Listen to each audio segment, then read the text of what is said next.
نعرہ دیگر نعرہ صلوات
پھر آپ کہتے ہیں اللہ اپنے رسول کی معرفت نصیب فرما.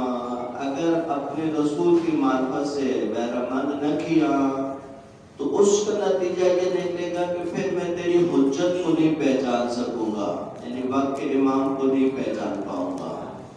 پھر آپ کہتے ہیں اللہم عرفنی حجتک، اللہ اپنی حجت کی معرفت نصیب فرما۔ اگر تو نے مجھے حجت کی معرفت سے محروم رکھا تو نتیجہ کیا نکلے گا؟ ضللت عن دینی، تو میں دین سے گمراہ ہو جاؤں گا، میں دین سے دور ہو جاؤں گا۔ اس کا مطلب ہے کہ انسان جتنا دین کے نزدیک آئے گا اتنا اس کی امام کی معرفت بڑھتی جائے گی۔ معرفت امام یعنی دین کی شناخت۔ ان دین عند اللہ الاسلام، اللہ کا پسندیدہ دین دین اسلام ہے۔ آپ اپنی آذانوں میں، اپنی اقامت میں ایک جملہ 5 وقت کہتے ہیں، 5 نمازوں میں، 5 اذانوں میں یہ جملہ کہا جاتا ہے۔ وہ کیا ہے؟ علی حجت اللہ، علی اللہ کی حجت۔ ہر امام اپنے زمانے کی حجت ہے۔ آج 11ویں امام کے متعلق گفتگو ہے تو 11ویں امام بھی اللہ کی حجت ہے۔ اگر یہ ایک کلمہ حجت سمجھ آئے گا تو پھر امام کی زندگی کے جن گوشوں کی طرف اشارہ کر سکوں گا وہ زیادہ بہتر سمجھ آئے گا۔ دیکھیں اس بات کو ذہن میں رکھیں کہ آج جس قدر نظریہ امامت چھن کے تحقیقات کے بعد، تحقیقی مراحل سے گزر کے، تاریخی ادوار سے گزر کے ہم تک پہنچا ہے، جتنا آج ہمارے لیے نظریہ امامت روشن اور واضح ہے، یقیناً ائمہ کے ادوار میں عموم مردم کے لیے اتنا واضح نہیں تھا۔ دیکھیں یہ بہت پیچیدہ مسئلہ ہے۔ ائمہ کے ساتھ رہنے والے لوگ جنہوں نے ائمہ سے اختلاف کیا وہ کون تھے؟ کوئی بات سے آئے تھے؟ ائمہ کی اولادوں میں سے کئی ہیں، مثلا امام عسکری علیہ السلام کے بھائی جعفر قذاب جسے آپ کہتے ہیں وہ کون ہے؟ امام کا بھائی ہے، لیکن اس کو نظریہ امامت ہضم نہیں ہوتا ہے۔ ہر جگہ ایسا نہیں تھا، بعض جگہ پہ اغراض و مقاصد ہے، بعض جگہ معرفت نہیں ہے، امامت کا عصمت کا اندازہ نہیں ہے کہ یہ منصب امام، یہ منصب عصمت کتنا بڑا منصب ہے۔ جنہوں نے سمجھا انہوں نے جانے بھی قربان کر دی، ان کے لیے پھر وہ مشکل نہیں تھا، وہ سمجھتے تھے کہ بھئی اس نظریے پہ جان بھی قربان کی جا سکتی ہے جو کربلا میں شہداء نے کر کے دکھایا۔ وہ سمجھتے تھے کہ واقع امام کے ساتھ رہنے کا مطلب کیا ہوتا ہے۔ ایک چیز ائمہ خدا صلوات اللہ علیہ مجمعین کی ساری زندگیاں، آپ پہلے امام سے آئیں، دوسرے امام، تیسرے امام، چوتھے امام، ایک ظاہری طور پہ آپ کو فرق نظر آئے گا جس کو بعض دشمنوں نے ایک ہتھیار کے طور پہ استعمال کیا۔ مثلا امام حسن علیہ السلام نے سلو کی، امام حسین علیہ السلام نے جنگ کی۔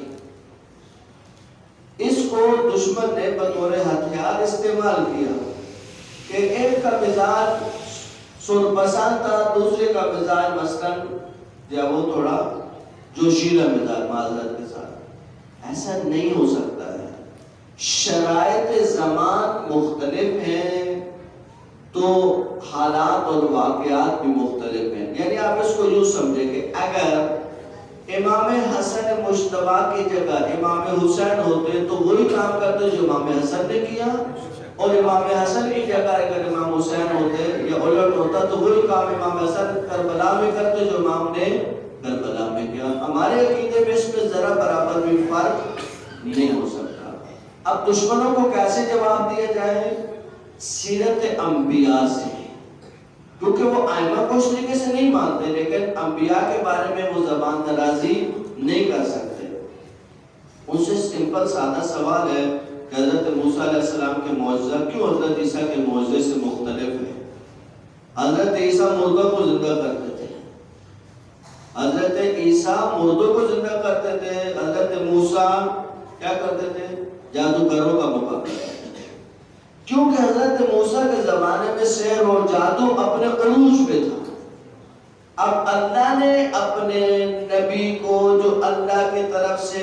منسوب ہو کے آئے ہیں ان کو وہ معجزہ دیا جس معجزے کی ان کو وہاں ضرورت ہے، کیونکہ حالات کا تقاضا ہے کہ آپ مقابلہ جادو اور سحر سے کرنا ہے۔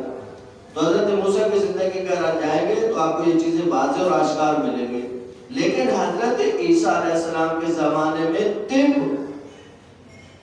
اس عروج پہ تھی کہ انسان تصور کرے تو اب اگر ایک حکیم کی دوائی سے ایک آدمی ٹھیک ہو جاتا ہے اور حضرت عیسیٰ علیہ السلام کی دوائی سے بھی آدمی ٹھیک ہو جائے تو حکیم اور نبی میں فرق قائم نہیں رہ سکتا ہے۔ انہوں نے بھی دوائی دی، بندہ ٹھیک ہو گیا، انہوں نے بھی دوائی دی، بندہ ٹھیک ہو گیا، یعنی ایک حکیم اور ایک نبی ایک جگہ پہ کھڑے ہو گئے، نہیں۔ اب حضرت عیسیٰ کو وہ معجزہ دیا جائے گا کہ وہ طبیب یہ کام نہیں کر سکتا۔ طبیب کسی انسان کو ٹھیک کر سکتا ہے لیکن مردہ کو زندہ نہیں کر سکتا۔ اب حضرت عیسیٰ کو وہ معجزہ دیا جائے گا کہ حکیم نیچے رہ جائے اور حضرت عیسیٰ اپنے منصب کے ساتھ اوپر آ جائے۔ اب اس کے اندر پھر بہت سی بحثیں کھلتی ہیں کہ جس خدا نے اپنے نبیوں کو وہ معجزے دیے، اب لوگ سوال کرتے ہیں کہ آئمہ بھی آیا مردہ کو زندہ کر سکتے ہیں یا نہیں کر سکتے؟ یہ سوال ہی بےہودہ ہے، یہ سوال ہی سرے سے بےہودہ سوال ہے۔ دیکھیے طاقت انبیاء کی اپنی ہے، آئمہ کی طاقت اپنی ہے۔ اب ضروری نہیں ہے آئمہ نے یہ کام کیے، مولا پیر علیہ السلام کے متعدد واقعات آپ کو ملیں گے، امام حسن مجتبیٰ کا واقعہ آپ کو مل جائے گا۔ یہ سوال نہیں بنتا ہے۔ یہ سوال کب ہوتے ہیں؟ جب امام کی معرفت نہیں ہوتی ہے، امام کے منصب کا نہیں پتہ کہ امام کس منصب پہ ہوتا ہے، الہی کس منصب پر امام ہوتا ہے، اللہ نے کیا طاقتیں دے کر اماموں کو بھیجا ہے۔ اب سارے ائمہ کے ادوار کو آپ چیک کرتے ہیں، امام سجاد علیہ السلام ہے، امام سجاد علیہ السلام کو دور انتہائی خفقان دور ہے، یعنی واقعات کربلا کے بعد دشمن چوکنا ہو گیا اور ان کے چہرے پہ نقاب ہو گئے۔ اب انہوں نے امام علیہ السلام کو اوپر اتنی پابندیاں لگا دی کہ عام روٹین میں امام سے ملنا مشکل ہوتا تھا، لیکن امام نے لوگوں کو معرفت دلانی ہے، لوگوں کو بتانا ہے، دین پہنچانا ہے۔ تو آپ کے گھروں میں یہ جو صحیفہ سجادیہ ہے، اس کو دعاؤں کی کتاب سمجھ کے چھوڑ دینا انتہائی اپنے آپ کو ایک قیمتی گوہر سے معلوم کرنے کے مترادف ہے۔ آپ صحیفہ سجادیہ اٹھا کر دیکھیں، میں کہتا ہوں آپ آج جا کے صرف صحیفہ کی دعاؤں کی فہرست کو پڑھیے، آپ کو اندازہ ہو جائے گا کہ امام علیہ السلام نے اس وقت دعائیں مانگی ہیں یا معرفت کے سیلاب بہائے۔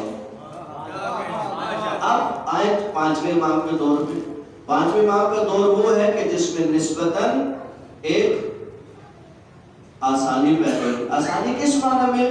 کہ اقتدار کی جنگ شروع ہو گئی، بنو عباس بنو امیہ سے اقتدار چھیننا چاہتے ہیں، وہ آپس میں اقتدار کی رسہ کشی میں ہے۔ اب وہ ائمہ سے نسبتاً غافل ہیں، غافل نہیں تھے لیکن نسبتاً غافل تھے، تو امام کو موقع ملا اور امام نے مسند علم کو بچھایا اور علم کے سمندر بہانا شروع کی۔ چھٹے امام علیہ السلام کو ان سے زیادہ ٹائم ملا۔ آپ دیکھیں گے کہ آپ کو بہت ساری روایات، فقہ جعفری کا مطلب یہ نہیں ہے، فقہ وہی ہے جو حضرت محمد مصطفیٰ صلی اللہ علیہ وسلم،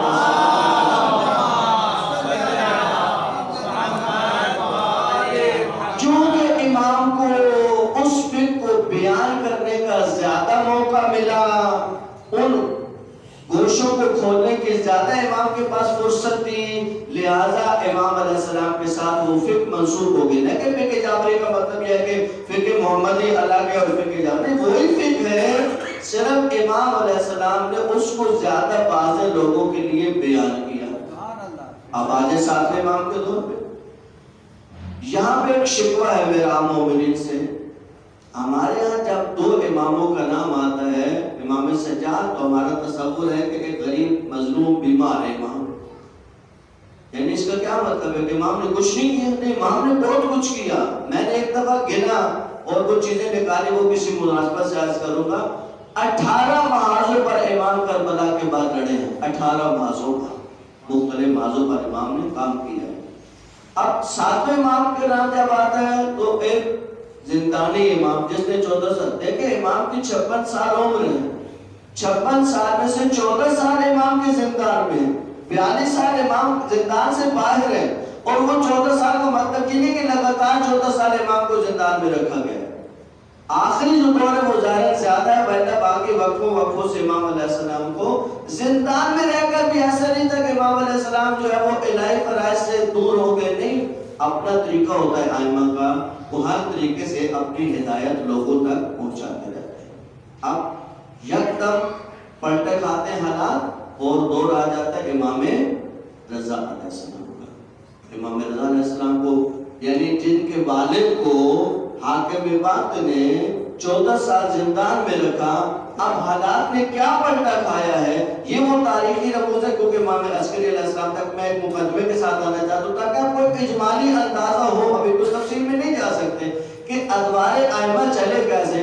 7ویں امام کو زندان میں ڈال دیا، 14 سال کے لیے امام کو زندان میں ڈالا اور انتہائی مشکلات میں رکھا امام کو۔ تو کیا حالات نے پلٹا کھایا کہ حاکم وقت مجبور ہوا 8ویں امام کو ولی عہدی کا منصب دینے کے لیے۔ یہ حالات کا بہت بڑا رخ تبدیل ہو رہا ہے۔ کیوں؟ ہر طرف سے چھوٹے چھوٹے قیام شروع ہو گئے، کوئی ادھر سے سر اٹھا رہا ہے، کوئی ادھر سے سر اٹھا رہا ہے، کوئی ادھر سے سر اٹھا رہا ہے۔ حاکم کو اپنی حکومت کے چھن جانے کا خطرہ ہے، لہٰذا اس نے امام علیہ السلام کو ولی عہدی کا منصب دینے میں عافیت جانی، لیکن امام ہے۔ امام علیہ السلام نے کہا کہ نہیں، ایسا نہیں ہو سکتا۔ اس نے کہا نہیں، امام نے کہا دیکھو، اگر یہ منصب تجھے اللہ نے دیا تو مجھے کیوں دے رہا؟ اگر یہ منصب تجھے خدا دادی ہے تو مجھے نہیں دے سکتا، کیوں دے رہا مجھ کو؟ اور اگر تجھے اللہ نے نہیں دیا تو مجھے کیا دے رہا ہے؟ جو تیرے پاس نہیں ہے وہ مجھے کیا دے رہا ہے؟ لیکن اب ظاہر ہے کہ حالات اتنے مشکل کر دیے گئے۔ امام علیہ السلام نے کہا ٹھیک ہے، میں اس منصب کو ایک شرط پہ قبول کروں گا، نہ کسی کو نصب کروں گا، نہ کسی کو عزل کروں گا۔ یعنی دوسرے لفظوں میں اس عہدے کو قبول نہیں کر سکتے، کو دینے کی صلاحیت نہیں ہے تیرے اندر۔ لیکن اب ظاہر ہے کہ حکومتوں کے جو مسائل ہیں ان کے ساتھ اب وہ امام علیہ السلام کا دور ہے۔ اب نام امام پہ آ جائیں۔ نام امام علیہ السلام کو جو ہے وہ رشتہ دے کر اپنے قریب کیا جاتا ہے۔ امام کی عمر پر اعتراض کیا گیا تو نے کہا کہ آپ کو نہیں معلوم۔ پھر امام علیہ السلام کے وہ مناظرے، 10ویں اور 11ویں امام کا زیادہ وقت کہاں پہ گزرا ہے؟ سامورا میں۔ کیا ہوا؟ دیکھیں روایات میں پیغمبر گرامی پاک حضرت محمد مصطفیٰ صلی اللہ علیہ وسلم،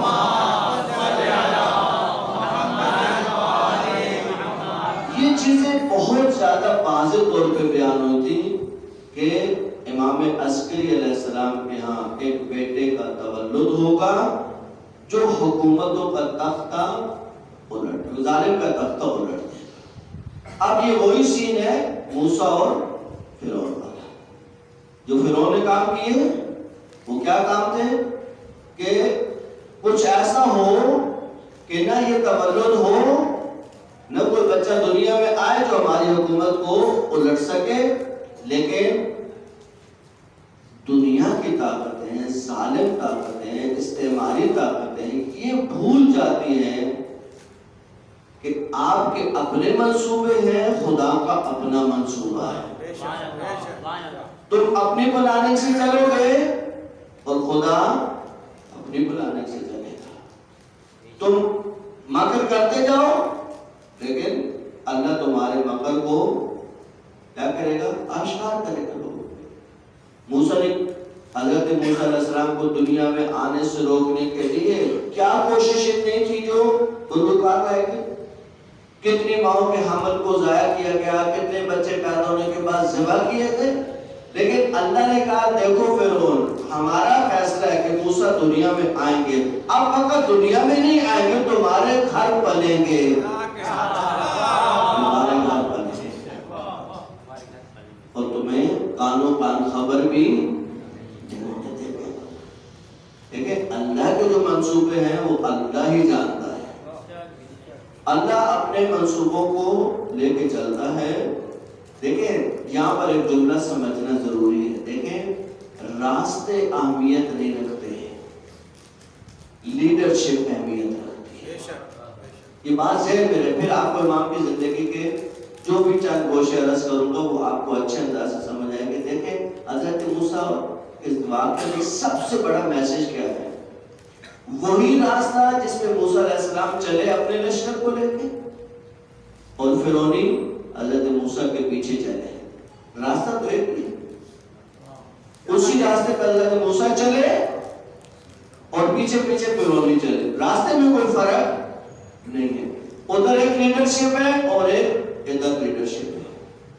ادھر حضرت موسیٰ ہے جو اپنی قوم کو لے کے چل رہے ہیں، اور ادھر فرعون ہے جو اپنے لشکر کو لے کے چل رہا ہے. حضرت موسیٰ اس جگہ پہنچے کہ آپ پیچھے کون ہے؟ فرعونی لشکر، اور آگے کیا ہے؟ دریا. ادھر جاتے ہیں تو بھی ڈوبتے ہیں ظاہری طور پہ، اور اگر آگے نہیں چلتے تو لشکر فرعون پہنچے گا تو ان کو تہس نہس کر دے گا. اب عوام جتنا بھی پیغمبروں کا ساتھ ہے پھر آخر دل میں وسوسے اور چیزیں رہتی. کہا حضرت موسیٰ سے موسیٰ کیا بنے گا ہمارا؟ کہا کہ اللہ ہے، اللہ ہے، اللہ کوئی سبیل نکالے گا. کہا موسیٰ آپ عصا مارے اس کے اوپر.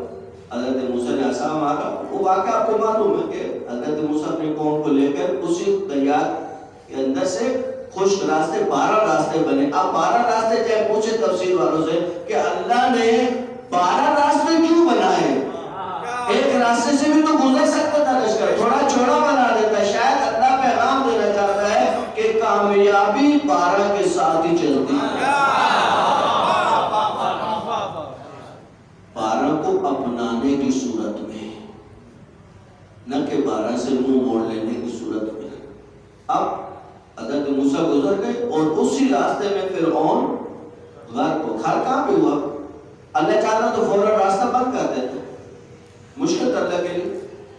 جب موسیٰ کا لشکر نکل گیا تو ادھر موسیٰ کا آخری آدمی نکل رہا تھا، ادھر فرعونی داخل ہو رہے تھے. داخل ہونے سے پہلے اللہ سمندر کو ملا دیتا، یہ حضرت موسیٰ تک نہیں پہنچ سکتے تھے، یعنی حضرت موسیٰ سے خطرہ ٹال جاتا. لیکن اللہ کو پیغام دینا کہ دیکھو راستے اہمیت نہیں رکھتے، جس کے پیچھے چل رہے ہو اس کو دیکھو کس کے پیچھے چل رہے ہو. اسی راستے سے موسیٰ لے کر قوم کو کامیاب ہو گئے اور اسی راستے پہ آ کر فرعونی لشکر فرعون کے ساتھ غرق ہو گیا. اس کا مطلب ہے راستے اہمیت نہیں رکھتے، دیکھو کس کے پیچھے چل رہے ہو. لیڈرشپ کیا ہے؟ لیڈرشپ اگر سمجھ آ جائے تو دنیا کے آدھے مسائل حل ہو جاتے ہیں. اب آئیں امام عسکری علیہ السلام کا زمانہ. دیکھیں امام عسکری علیہ السلام کے زمانے کو آپ بنیادی طور پہ 3 حصوں میں تقسیم کریں گے. ولادت سے لے کر 13 سال تک یہ وہ دور ہے جو امام علیہ السلام نے مدینہ میں گزارا ہے. 13 سال سے 23 سال تک امام سامرا میں ہیں جو اپنے والد بزرگوار کے ساتھ گزارا. دیکھیں یہ امام علیہ السلام اپنے بزرگوں کو یعنی امیر المومنین کے بارے میں کہ جب تک پیغمبر دنیا میں تھے شاید ایک خطبہ بھی امیر المومنین نے نہیں دیا. جو بھی کہا پیغمبر نے کہا، امیر المومنین صرف سننے کی حد تک. ہر امام دوسرے امام کا احترام کرتا ہے. امام حسن علیہ السلام اور امام حسین علیہ السلام نے 10 سال گزارے ہیں، یعنی زیادہ 20 سال ہے، لیکن امام علیہ السلام نے وہ دور جو خاص دور ہے معاویہ کو اس میں 10 سال امام نے گزارے. لیکن امام حسن علیہ السلام نے جو فیصلے کیے من و ان ان فیصلوں کو امام حسین علیہ السلام نے قبول کیا، حتیٰ کہ امام کی شہادت کے بعد 10 سال تک بھی اسی سلوک کو لے کر امام چلتے رہے. پھر جب حالات تبدیل ہوئے اب امام علیہ السلام کے پہلے 13 سال مدینہ میں ہیں، 13 سے 23 سال 23 سال تک امام آگے سامرا میں، 23 سال سے پھر 6 آخری جو سال ہیں وہ بھی سامرا میں ہیں. ان میں فرق کیا؟ 23 سال اور 13 سال، 10 سال اور پہلے آخری 6 سالوں میں 13 سال اپنے والد کے ساتھ ہیں اور آخری 6 سال بخود بذات خود منصب امامت پر فائز ہو کر، ظاہری طور پر امام تو امام ہوتا ہے، فائز ہو کر منصب امامت پہ فائز ہونے کے بعد اب جو ہے وہ امام علیہ السلام شیعہ قوم کی لیڈرشپ امام کے ہاتھ میں ہے اور بغداد، سامرا، کوفہ اور 3-4 شہر ہیں قوم جن میں شیعہ آبادیاں زیادہ ہیں، شیعہ مراکز آپ کہیں، سامورا، بغداد، قم، یہ وہ جگہ ہیں جہاں نیشاپور، یہ وہ جگہ ہے جہاں نسبتاً شیعوں کی تعداد بہت زیادہ ہے، اور بہت بڑے بڑے علماء ہیں جو امام کی تربیت شدہ ہیں۔ دیکھیں اب حکومت اس چکر میں ہے کہ کسی طریقے سے اس سلسلے کو روکا جائے، امامت کے اس سلسلے کو قطع کر دیا جائے۔ وہ اپنی پلاننگ پہ ہیں، وہ کیا کریں گے؟ لوگوں میں شکوک و شبہات پیدا کریں گے، نظریہ امامت کو توڑنے کی کوشش کریں گے، پالتو لوگوں کو خرید کر ان کے ذریعے نظریہ امامت کو خدشدار کریں گے تاکہ لوگوں میں نظریہ امامت اس صلابت کے ساتھ، اس پختگی کے ساتھ قائم نہ رہ سکے۔ لہذا اس کے لیے انہوں نے کوشش کی کہ وہ لوگ جو ظاہراً امام علیہ السلام کے قریب تھے ان میں سے کچھ لوگوں کو خریدا اور غالیوں کی پشت بنائی گئی۔ دیکھیں غلات ائمہ کے لیے وہ دردسا تھے۔ دیکھیں ایک دشمن ہے بیرونی، بیرونی دشمن کا مقابلہ آسان ہوتا ہے، وہ اشرار دشمن ہے، کہا جا سکتا ہے یہ ہمارا دشمن ہے، اس کے ساتھ ہمیں کیا کرنا ہے۔ لیکن غلات کی بدبختوں کی مشکل یہ ہے کہ وہ ائمہ کے نام پہ کھیلتے ہیں، وہ ائمہ کو بڑا، اب ان کو ظاہری طور پر امام کو دشمن نہیں مانا جا سکتا، یعنی ہے تو واقعہ دشمن امام کے، لیکن جب ائمہ کا نام لیتے ہیں تو سادہ لوگ ائمہ کی تعریف کرنا، ائمہ کے فضائل پڑھنا، وہ فضائل پڑھنا جو ائمہ کی فضیلتیں نہیں بنتی ہیں، عام بندہ تو ان کو نہیں سمجھ سکتا ہے۔ یہ آج کے دور کی کیا مشکل ہے آپ میں؟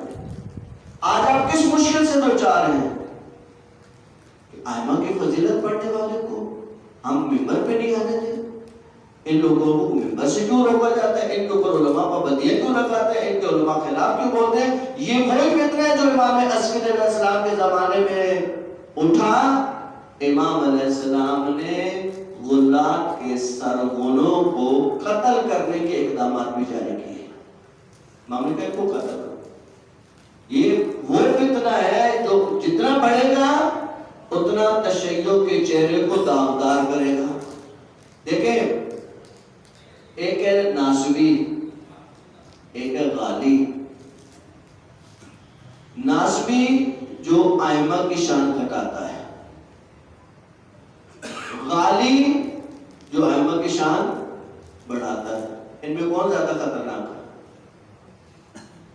کون زیادہ خطرناک؟ ناسبی کا خطرہ کم نہیں ہے لیکن غالی کا خطرہ اس سے زیادہ ہے۔ یہ کہاں سے بات سمجھ آتی ہے؟ ائمہ ہدی صلوات اللہ علیہ مجمعین کے سخت ترین احکامات اور سخت ترین ان کے بارے میں امام کی گفتگو ہے۔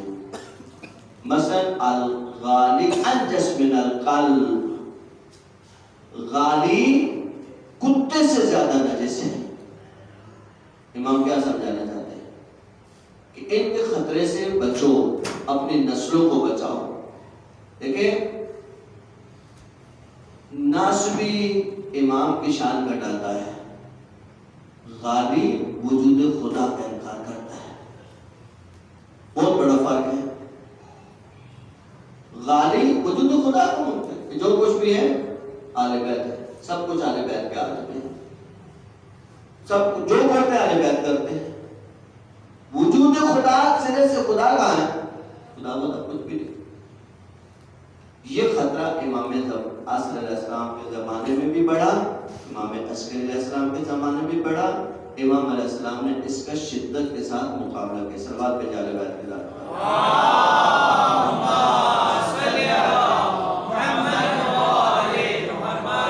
بنو عباس کی حکومت کا خلاصہ، مختصر خلاصہ، تفصیلات میں نہیں جا سکتے۔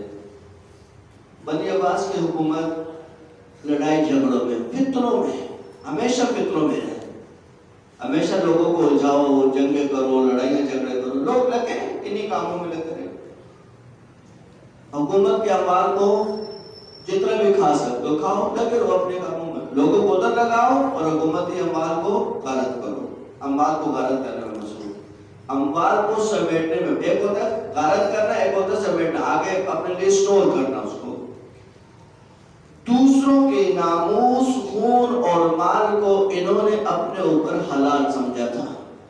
ان کی حکومت کا خلاصہ ہے دوسروں کا مال، خون اور ناموس کو جو حکومتیں اپنے اوپر حلال سمجھتی تھی، یعنی ہمارے لیے کوئی اہمیت نہیں۔ کسی کا خون کیا اہمیت رکھتا ہے، کسی کی ناموس کیا اہمیت رکھتی، کسی کا مال کیا اہمیت رکھتا ہے۔ ہم حاکم ہیں، ہم جو چاہیں گے کریں گے، حکومت ہمارے ہاتھ میں ہے، کسی کو بولنے کا حق نہیں ہے۔ یہ اگر ان کی ہسٹری کو نکال کے پڑھا جائے تو اندازہ ہوگا کہ ان لوگوں نے کیا کیا اور ان لوگوں کی نفسیاتی مشکلات کیا تھی۔ امام عیسی علیہ السلام کی زندگی میں تقریباً وہ لوگ جو امام کی زندگی میں بادشاہت پر رہے، ان میں سے پہلا متوکل ہے، دوسرا منتصر ہے، تیسرا مستعین ہے، چوتھا معتز ہے، پانچواں معتدی ہے، چھٹا معتمد ہے۔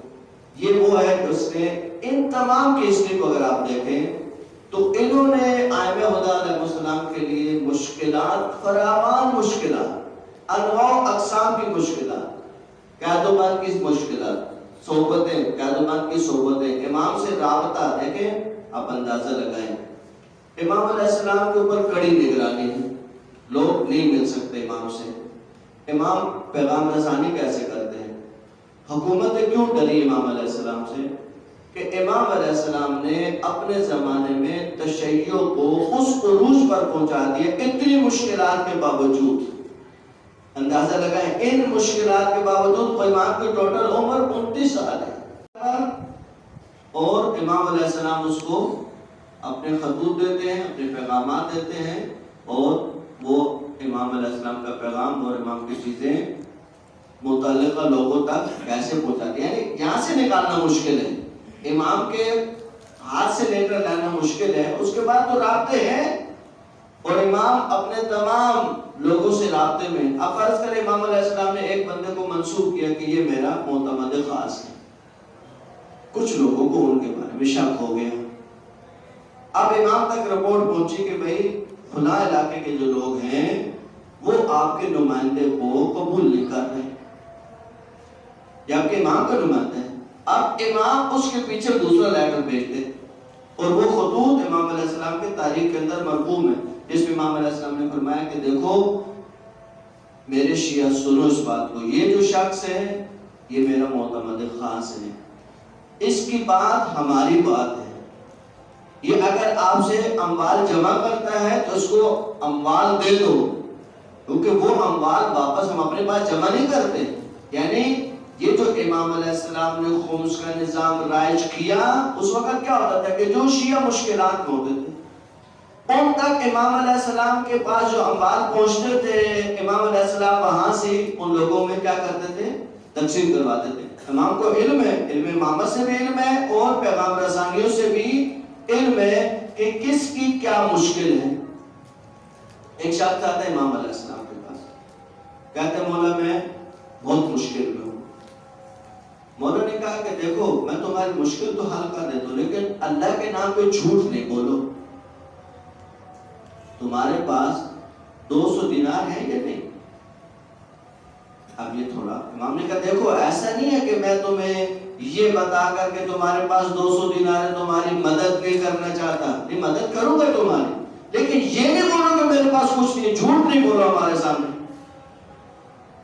امام علیہ السلام نے اپنے غلام کو دیکھا اور کہا کہ اس وقت جتنے بھی تمہارے پاس پیسے ہیں وہ اس کو اٹھا کے دے دو۔ اس نے دیکھا کیسے میں 100 دینار پڑا، اس نے اٹھا کر امام علیہ السلام کے حکم پر وہ پیسے اس کو دے دیے۔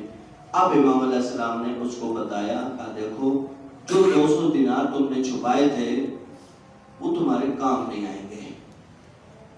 امام نے رمزیہ جملہ استعمال کیا، تمہارے کام وہ پیسہ نہیں آئے گا۔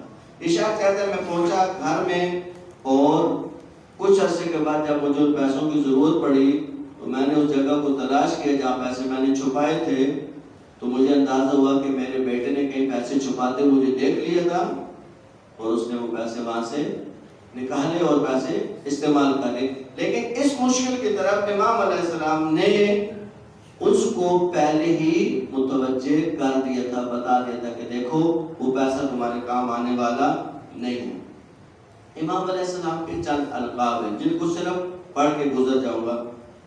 خالص، امام کا یہ عجیب لقب ہے، خالص، ہر عیب اور ناپاکی سے خالص، کسی قسم کا عیب اور امام علیہ السلام میں امکان نہیں رکھتا ہے۔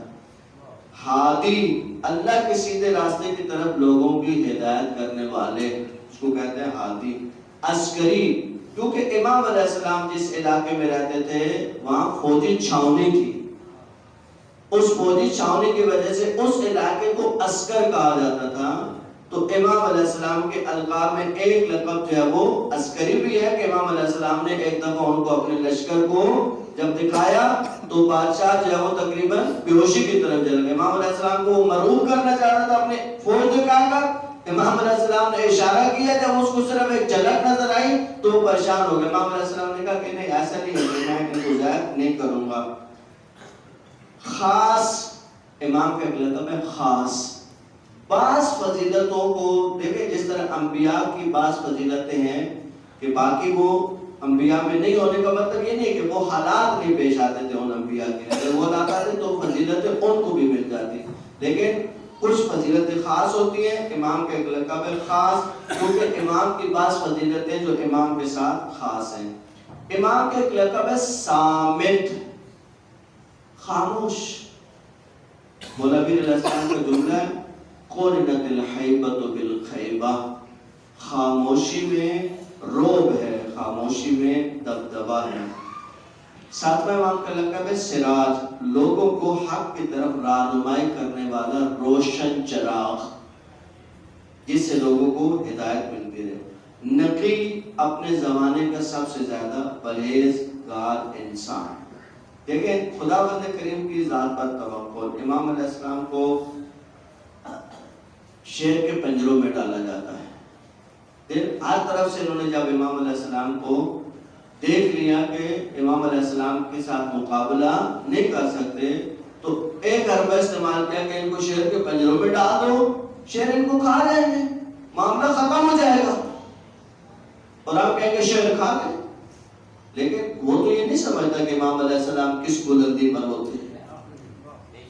جب امام علیہ السلام کے شیر کے پنجروں میں ڈالا گیا، سارے شیر آ کر امام علیہ السلام کے قدموں پہ گر گئے اور اپنی محبت کا اظہار کرنے لگے۔ اس منظر کو دیکھ کر حاکم وحشت زدہ ہو گئے، اس نے کہا کہ بھئی یہ کس طرح ہو سکتا ہے، امام کے پاس الہی منصب ہوتا ہے، سلوات بھیجے امام علیہ السلام کے نام۔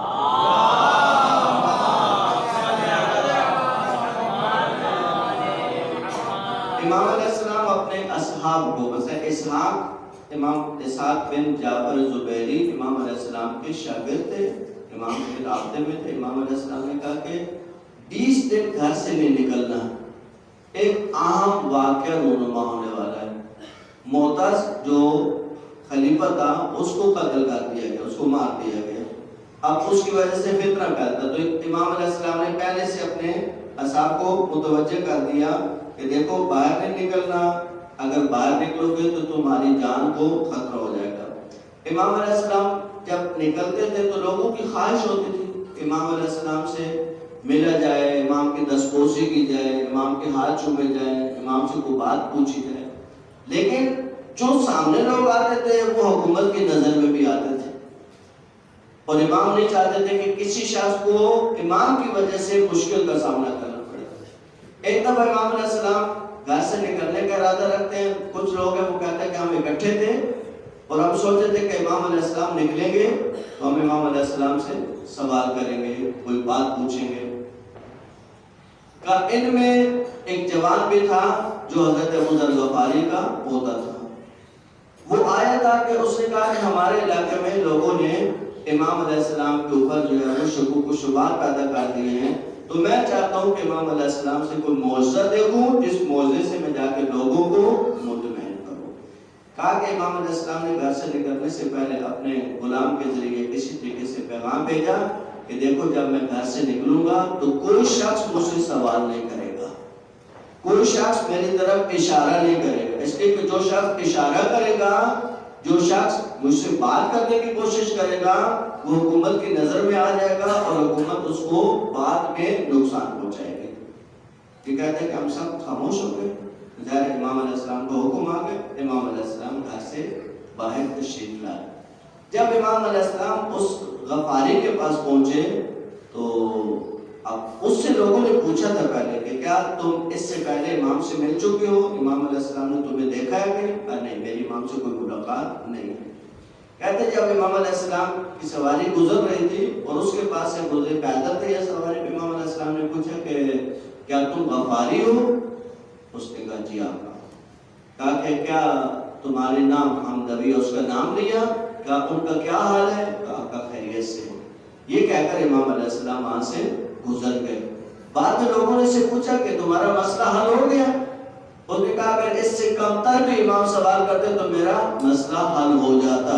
ایک سوال ہی کافی تھا. جب اس امام اتنے ہی پوچھ لیتے کہ تم غفاری ہو تو اتنا بھی کافی تھا. کہ بے نظر تو انہوں نے میری والدہ کا نام لیا، میری والدہ کا حال پوچھا. اس کا مطلب ہے کہ یہ امام ہے. پہلے کس کو کیسے پتا ہے کہ میں کون ہوں، میں کہاں سے آیا ہوں، میرا شجرہ کیا ہے، میری ماں کا نام کیا ہے. صلوات بھیجا علیہ وسلم.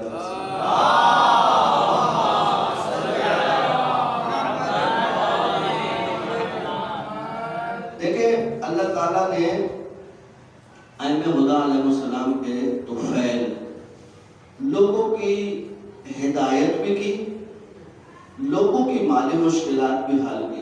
باپ اور بیٹا ہیں اور دل میں خواہش ہے کہ باپ کہتا ہے کہ کاش امام علیہ السلام مجھے 500 دینار دے دے، میں اس سے 200 دینار سے یہ کروں گا، 200 دینار سے یہ کروں گا، 100 دینار سے یہ کروں گا. بیٹے کے دل میں خواہش ہے کاش امام علیہ السلام مجھے 300 دینار دے دے تو میں 200 کا یہ کروں گا، 100 کا یہ کروں گا. کہتے امام علیہ السلام نے والد کو 500 دینار دیے، بیٹے کو 300 دینار دیے، اور جو دل میں انہوں نے سوچا تھا بتایا ان کو کہ 200 سے یہ کر لینا، 200 سے یہ کر لینا، 100 سے یہ کر لینا. اب وہ کہتے ہیں کہ مدد تو امام نے کی، لیکن امام علیہ السلام نے ہمارے قلبی حالات کو جان تو یہ بھی بتا دیا کہ ہمیں اس پیسے کو کہاں پر استعمال کرنا ہے. امام علیہ السلام کے وہ نابغہ شاگرد یا امام علیہ السلام کے وہ معاونین جن پر امام علیہ السلام کا بے پناہ اعتماد تھا، جن کی علمی خدمات آج تک کتابوں میں موجود ہیں، جن سے امام خود رابطے میں رہتے تھے اور ان کی رہنمائی فرماتے تھے اور وہ امام کا پیغام لوگوں تک پہنچاتے تھے. نام کی حد تک اب ان کی تفصیلات میں نہیں جا سکتے. پہلا نام جو تاریخوں میں لکھا ہے وہ احمد بن اسحاق قمی ہے. پہلا نام ہے عبداللہ بن جعفر حمیری. ان کو شیخ القمیین بھی کہتے ہیں، یعنی قم کے اندر جو بڑے بڑے علماء تھے ان کے بھی ان کو بزرگ مانا جاتا تھا. ان کی بے پناہ علمی خدمات ہیں امام کے بارے میں. امامت کے اوپر ان کی کتاب بھی موجود ہے. احمد بن اسحاق قمی یہ دوسرا نام ہے. علی بن ابراہیم یہ تیسرا نام ہے. محمد بن حسن صفار یہ چوتھا نام ہے. احمد بن داؤد جرجانی یہ چوتھا نام ہے. سعد بن عبداللہ اشعری، حسن بن خالد برادر محمد بن خالد، یہ وہ لوگ ہیں جن پر امام علیہ السلام کا بہت اعتماد تھا اور امام علیہ السلام ان کے ذریعے اپنے پیغامات کو، اپنی تعلیمات کو، شیعوں کی مشکلات کو ان کے ذریعے حل کرتے تھے. امام کے زمانے میں ایک سب سے بڑا فتنہ اٹھا جس کو کہا جاتا ہے، مجھے ٹائم کا نہیں پتا کب شروع ہوا تھا، 35 میں شروع ہوا. صلوات پر جاری رکھتے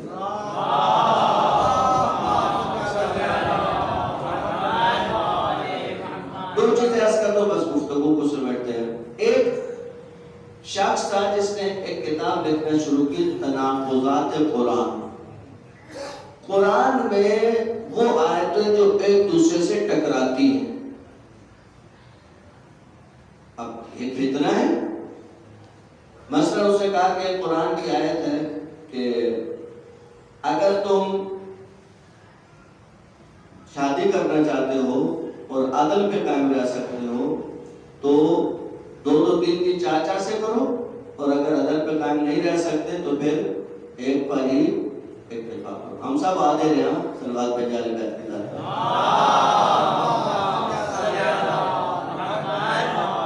کیونکہ ہم ایک پر ہی اکتفا کرتے ہیں اس لیے آدھے تھے. اب اس نے کہا کہ ادھر قرآن کی آیت یہ ہے کہ اگر حکم تو دو تو 3 3 4 4 سے شروع ہوتا ہے، فَانْكِحُوا مَا طَابَ لَكُم مِّنَ النِّسَاءِ مَثْنَىٰ وَثُلَاثَ و رُبَاعَ کہ 2 2 3 3 4 4 خواتین سے شادی کرو. ہاں اگر عدل قائم نہیں رہ سکتے تو پھر ایک پر اکتفا کرو. اب یہ عدل کی بحث ایک مفصل بحث ہے. عدل وہ نہیں ہے جو ہمارے ذہنوں میں ہے. عدل مساوات کو نہیں کہتے ہیں کہ اگر ایک بیوی کو جو ہے وہ مرغی کھلائیے تو دوسری کو بھی مرغی کھلاتے ہیں. یہ مساوات ہے، یہ عدل نہیں ہے. اس کو ممکن ہے اچھی نہیں لگتی، آپ نے ایک کو مرغی کھلائی وہ کہتے ہیں مجھے شکل نہیں دیتی مرغی، تو پھر آپ تو عدل نہیں قائم رکھ سکے. عدل کا مطلب یہ نہیں ہوتا. عدل کا مطلب ہوتا ہے کسی چیز کو اس کے مناسب مقام پہ رکھنا، جتنا جو اس کا اسٹیٹس ہے اسی اسٹیٹس پر رکھنا. لہٰذا پیغمبر جس مقام پہ حضرت خدیجہ کو رکھتے تھے پھر وہ مقام کسی کو نہیں لیا. تو پیغمبر عادل ہے یا نہیں؟ پیغمبر کے عدالت میں شک ہے کسی کو؟ یہ تو تاریخ بتاتی ہے. کچھ خواتین چڑھ جاتی تھی پیغمبر سے کہ آپ اس بڑھیا کا ہر وقت نام کیوں لیتے ہیں؟ پیغمبر فرماتے تھے خدیجتی ومن مثل خدیجتی، میری خدیجہ اور کون ہو سکتا ہے میری خدیجہ کی طرح. عدل کا وہ معیار الگ ہے، اس کو بعد میں کبھی عرض کریں گے. اب ادھر قرآن نے کہا کہ اگر تم عدل پہ قائم نہیں رہ سکتے تو ایک پر اتفاق کرو. اور پھر آگے قرآن چل کے کہتا ہے کہ تم کوشش بھی کرو تو عدل پہ قائم نہیں رہ سکتے. اس کا مطلب ہے کہ ایک ہی شادی اسلام میں ہونی چاہیے، جبکہ یہ مسلمات میں اسلام میں 4 شادیاں جائز ہیں. لہٰذا یہ قرآن کی آیتیں آپس میں ٹکرا، اس طرح کہ اس نے آیتیں جوڑنا شروع کی لوگوں کو گمراہ کرنے کے لیے. امام علیہ السلام کے پاس اس کا شاگرد آتا ہے. امام علیہ السلام کہتے ہیں کہ دیکھو تمہارا استاد اس طرح کی کتاب لکھ رہا ہے، میری طرف سے جب استاد اچھے موڈ میں ہو تو اس سے ایک سوال کرنا کہ کیا ممکن نہیں ہے کہ قرآن کی آیت سے جو تم نے مفہوم نکالا ہے وہ اور ہو اور اللہ کا ارادہ کچھ اور ہو. اللہ جس نے قرآن نازل کیا ہے اس کا ارادہ کچھ ہو اور جو تم نے سمجھا ہے وہ کچھ اور.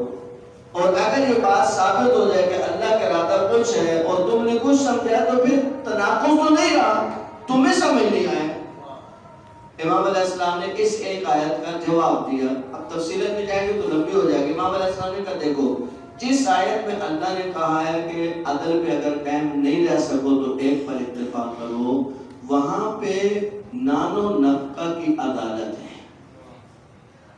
آگے چل کے جو اللہ نے کہا کہ تم کوشش کے باوجود بھی عدل نہیں کر سکتے وہ قلب کی عدالت ہے. دل میں آپ سب کو برابر نہیں رکھ سکتے ہیں.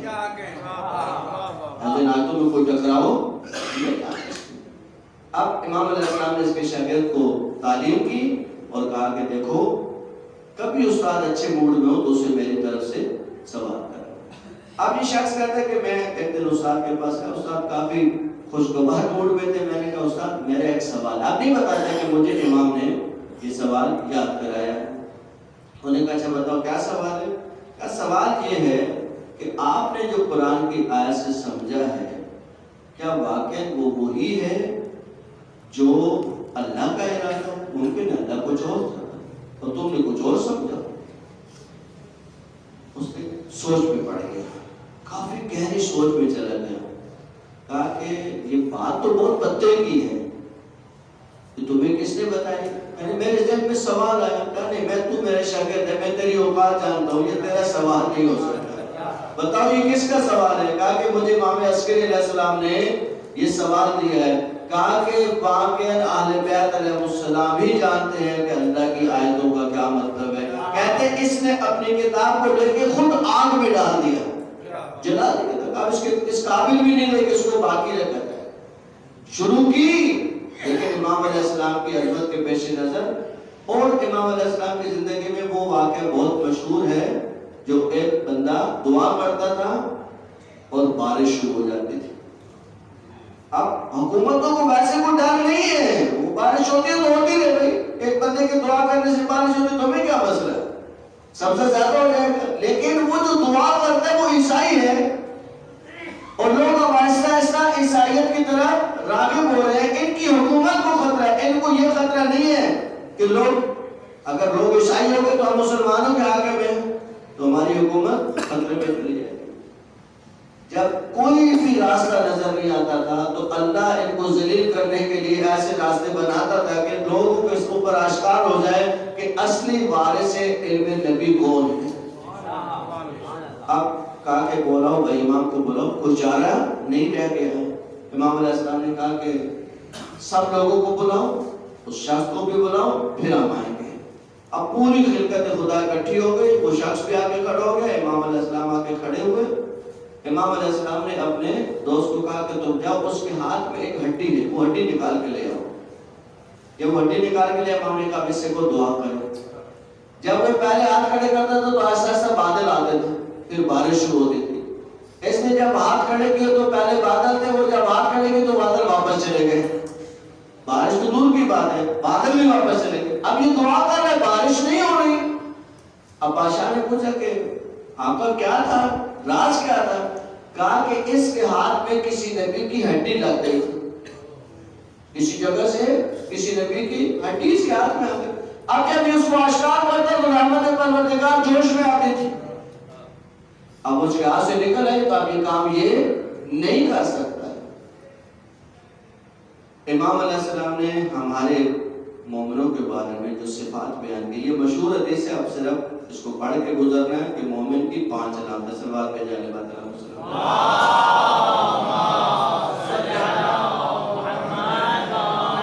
مومن کی پہلی علامت ہے وہ 51 رکعت نماز پڑھتا ہے. دوسری زیارت اربعین پڑھتا ہے. تیسرا وہ ہاتھ میں انگوٹھی پہنتا ہے، وہ خاک پہ سجدہ کرتا ہے اور بسم اللہ کو اونچا کہتا ہے. یہ علامات ہے جو امام علیہ السلام نے ہم شیعوں کی بیان کی ہیں. امام علیہ السلام کے تولد کے بارے میں آخری جملہ دیکھیں، کہتے ہیں کہ کیسر روم کی پوتی تھی جو امام عصر علیہ السلام کی والدہ ہے اور امام عسکری علیہ السلام کی زوجہ ہے. ان کے جو نام تاریخوں میں ہیں، سوسن بھی ہے، ملکہ بھی ہے، ایک 2 اور نام بھی ہے. یہ 13 سال کی تھی کہ اس کے والد نے، اس کے دادا نے اپنے بھائی کے بیٹے سے اس کے نکاح کے بارے میں اور شادی کے بارے میں سوچا. پوری محفل سے جائے گی، لیکن یہ اس حد تک بیمار ہو گئی، کوئی ایسا واقعہ پیش آیا کہ وہ محفل وہ مر گیا جس کے ساتھ اس کی شادی تھی، اس کو کوئی مشکل پیش آئی. دوبارہ کیا گیا، وہ اس کے ساتھ بھی مشکل پیش آئے. اب یہ بہت زیادہ بیمار ہو گئے، اس حد تک بیمار ہو گئے کہ اب زیارت جو ہے وہ چلنے پھرنے کے بھی قابل نہیں ہے. پیغمبر کرام اس کے خواب میں آتے ہیں اور کہتے ہیں کہ میں اپنے بیٹے کی شادی آپ سے کروں گا.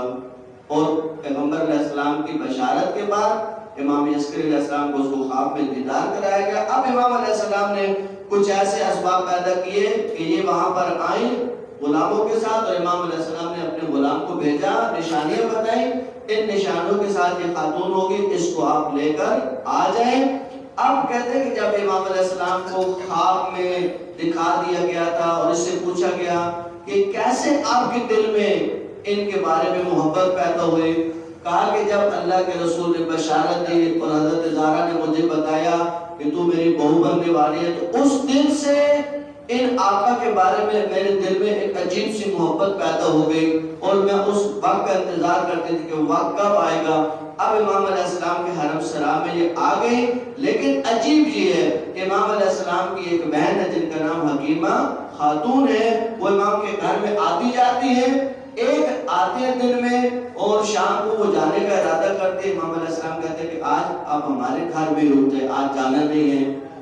پوچھا کہ مولا خیریت؟ کہا کہ آج ہمارے یہاں بچے کی ولادت ہے. کہا کہ خود امام کو حکم تھا، بہن تھی خاموش ہو کے رک گئی.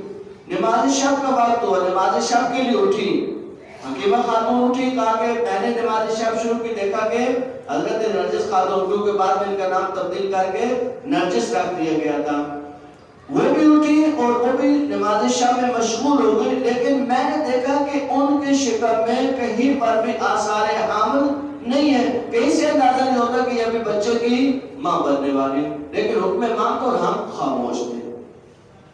کہا کہ میری آنکھوں کے سامنے ایک ایسا چیز ہوئی کہ مجھے سمجھ نہیں آئی، اور جب میں کمرے میں داخل ہوں تو کمرہ نور سے بھرا ہوا تھا، اور ایک بچہ تھا جو اپنے گھٹنوں پہ ہاتھ رکھ کے اپنے انگشتوں کو بلند کر کے اللہ کی وحدانیت کی گواہی دے رہا تھا، اور پیغمبر خدا حضرت محمد مصطفیٰ صلی اللہ علیہ وسلم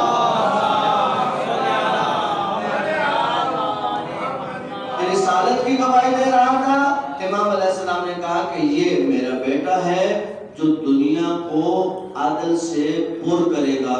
اب مختلف مواقع پر امام علیہ السلام اپنے صرف ان خاص اصحاب کو جو امام علیہ السلام جن پر بہت زیادہ اعتماد کرتے تھے، ان کو امام علیہ السلام نے وقت امام کا دیدار کرایا تاکہ یہ بات لوگوں میں آہستہ آہستہ پھیلنا شروع ہو جائے۔ لیکن امام علیہ السلام کی زندگی کا سب سے بڑا جہاد اور مشکل جہاد کیا تھا کہ لوگوں کو عصر غیبت کے لیے آمادہ کرنا۔ دیکھیں اتنا آسان اس کو نہیں لیجیے، آپ جس زمانے میں پیدا ہوئے آپ کو تو لوری میں غیبت کے درس دیے گئے،